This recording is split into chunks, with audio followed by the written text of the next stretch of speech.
에베소서 1장 1절에서 6절까지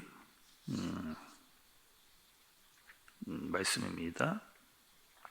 하나님의 뜻으로 말미암아 그리스도 예수의 사도된 바울은 에베소에 있는 성도들과 그리스도 예수 안에 있는 신실한 자들에게 편지하노니, 하나님 우리 아버지와 주 예수 그리스도로부터 은혜와 평강이 너희에게 있을지어다. 찬송하리로다. 하나님 곧 우리 주 예수 그리스도의 아버지께서 그리스도 안에서 하늘에 속한 모든 신령한 복을 우리에게 주시되, 곧 창세전에 그리스도 안에서 우리를 택하사 우리로 사랑 안에서 그 앞에 거룩하고 흠이 없게 하시려고 그 기쁘신 뜻대로 우리를 예정하사 예수 그리스도로 말미암아 자기의 아들들이 되게 하셨으니, 이는 그가 사랑하시는 자 안에서 우리에게 거저 주시는 바 그의 은혜의 영광을 찬송하게 하려는 것이라. 아멘.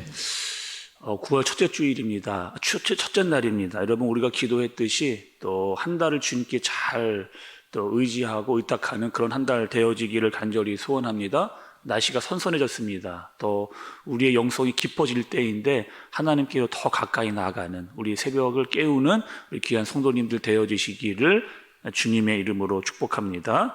오늘부터 여러분 에베소서의 말씀을 우리가 대하게 됐습니다. 먼저 여러분, 에베소서는요 옥중서신입니다.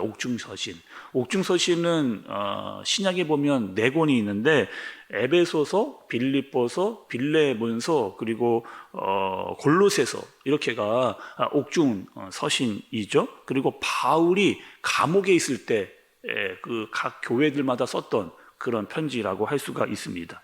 여러분, 바울이 편지를 왜 썼을까요? 교회들마다. 교회들마다 쓴 이유와 목적이 다 이렇게 있는 거죠. 그래서 오늘 에베소서를 통해서 이 교회에는 또 바울이 어떠한 마음을 가지고, 하나님 주신 마음을 가지고 편지를 썼는지를 우리가 알아가 보도록 하겠습니다. 또 먼저는요, 바울이 이 에베소는 사도행전에 보면 2번 이렇게 방문을 했던 적이 있습니다. 첫 번째로는 굉장히 짧은 시간 이렇게 방문을 했고, 두 번째로는 한 3년 정도 두라노 서원에서 말씀을 강론할 정도로 또 굉장히 많은 시간들을 할애하면서 그 교회에 머물렀던 기록을 가지고 있는 그런 교회이기도 합니다.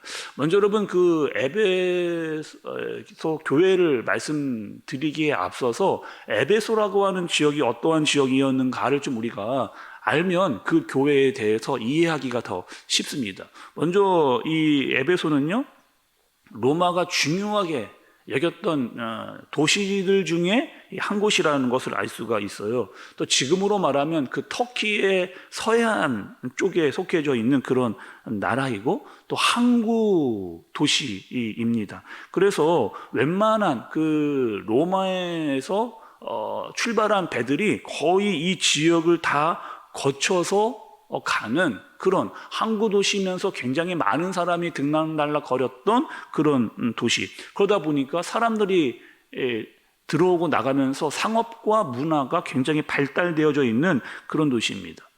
그러니까 그 당시에 기록 문헌에 보면 그 도시에 한 2만 5천 명을 한 번에 수용할 수 있는 경기장, 어마어마한 이런 경기장을 세울 수 있는 그런 건축술이 있었던 그런 도시라는 거죠. 그리고 목욕탕, 도서관, 거대한 시장, 이런 것들이 갖춰져 있었던 그런 도시라고 할 수가 있습니다. 또 항구 도시이니까 여러분, 사람들이 들락날락하면서 특별히 먼 지역으로 이 배를 타고 나가는 선원들이 이 지역에서 기도를 많이 했던. 근데 기도가 여러분, 우리가 믿는 하나님께 기도한 것이 아니고, 전에 제가 한번 이렇게 사진을 보여드린 기억도 있는 것 같은데, 아뎀이라고 하는 우상에게 절을 하고 그 신전이 있었던 곳이 바로 이 에베소라고 하는 그런 지역입니다. 근데 그렇게 많은 사람들이 모이고 문화와 또 상업이 발전하고 신전이 있었던 그 지역에 바울이 와서 복음을 전하기를 시작했습니다. 많은 사람들이 예수 그리스도를 믿게 되자 그 우상을 만들던 사람들의 일거리가 줄어들게 됩니다. 그러자 이 우상 만들었던 사람들이 폭동을 일으키고 바울을 이렇게 정말 가만두지 않는, 그래서 이것을 피해서 바울이 다른 지역으로 이동을 했어야만 하는 그런 상황이 바로 이 에베소라고 하는 지역입니다. 또 여러분, 이 에베소서에는 여러 가지 특징이 있는데 그 중에 이 특징 중에 하나는 이런 특징입니다. 보통 여러분 바울이 쓴 서신서를 보게 되면 그 서신서 안에 교회와 성도들에 대한 이야기가 많이 나와 있습니다. 그래서 그 서신서를 읽으면 이 교회는 이런 문제가 있었구나, 또 성도들은 어떠한 상태였구나를 많이 알 수가 있습니다. 그런데 특이하게 이 에베소는요, 그런 교회와 성도들에 대한 이야기가 그리 많지 않은 그런 특징을 가지고 있어요. 그러니까 교회나 개개인의 성도들에 대한 어떠한 언급이 굉장히 작은 그런 서신서인 겁니다. 그래서 다른 서신서와는 좀 차별이 있는, 성경학자들은 이렇게 이야기합니다. 에베소서에 대해서 아마도 에베소에 쓴 편지이기도 하지만 이 에베소에 대한 상황이 많이 나와 있지 않은 걸로 봐서 바울은 의도를 가지고 있었을 것이다. 그러니까 에베소 교회뿐만 아니라 아시아에 흩어져 있었던 교회들에게도 이 에베소서를 통해서 이 교회에 대한 이야기들을 하려고 했을 것이다 라고 하는 특징을 가지고 있는 것이 바로 이 에베소서이라고 하는 거죠. 우리가 여러분 이제 에베소서를 보게 되어질 텐데 두 부분으로 나눌 수가 있습니다. 1장부터 3장까지는요 교리에 대한 부분이에요. 그리고 4장부터 6장까지는 그 교리를 가지고 우리가 어떻게 살아야 될지에 대한 실천 부분에 대해서 이야기를 하고 있습니다. 또 에베소서에서 많이 언급되고 있는 중요한 몇 가지의 그 단어들을 좀 우리가 좀 살펴볼 필요가 있는데요. 첫 번째로 이 서신서, 우리 에베소서를 읽어보게 되어지면 가장 많이 만나게 되는 것이 바로 이 하나님이라고 하는, 하나님, 가장 위대하신 능력의 하나님이라고 하는 이 하나님의 이름이 등장하게 됩니다. 그러니까 바울이 이런 거죠. 나는 하나님으로부터 부름을 받고 나는 사도가 되었다. 그리고 사도가 된 내가 너희들에게 정말 알려주고 싶은 것이 있다. 그것이 바로 너희는 신령한 복을 받은 사람들이다 라고 하는 이 사실을 잘 알아야 된다. 근데 그 복은 어떠한 복이냐? 너희가 창세 전부터 이미 창세 전에 이미 너희는 선택을 받은 존재라는 거예요. 또 하나님께서 이 땅의 모든 것들을 다 만드셨을 뿐만 아니라 다스리고 계시는 분이 계시는데 그분은 전능하신 하나님이다 라고 하는 것을 가장 많이 강조하고 있습니다.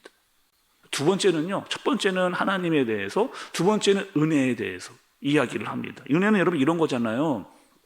우리가 어떠한 노력을 막 한다고 해서 얻을 수 있는 것이 아니라 우리가 한 것이 아무것도 없는데 하나님께서 거저 주시는 귀한 것들, 그것이 바로 은혜라고 할 수가 있습니다. 너희는 은혜가 풍성한 자가 되어지기를 바란다 라고 바울이 또 이렇게 이야기를 하죠. 세 번째로 또 많이 등장하는 여러분 단어는요, 비밀이라고 하는, 비밀입니다. 비밀.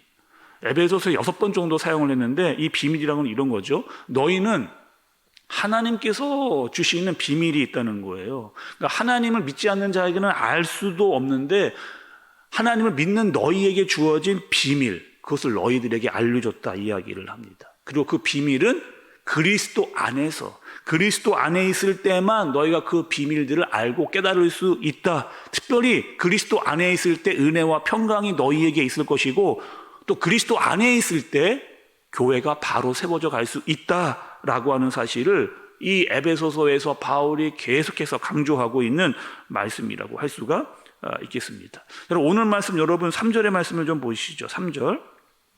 찬송하리로다 하나님 곧 우리 주 예수 그리스도의 아버지께서 그리스도 안에서 하늘에 속한 신령한 복을 우리에게 주시되, 이렇게 이야기했습니다.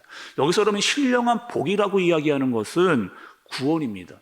하나님께서 우리에게 베풀어 주신, 은혜로 주신 구원. 그런데 여러분 이 구원은 어떻게 된 거예요?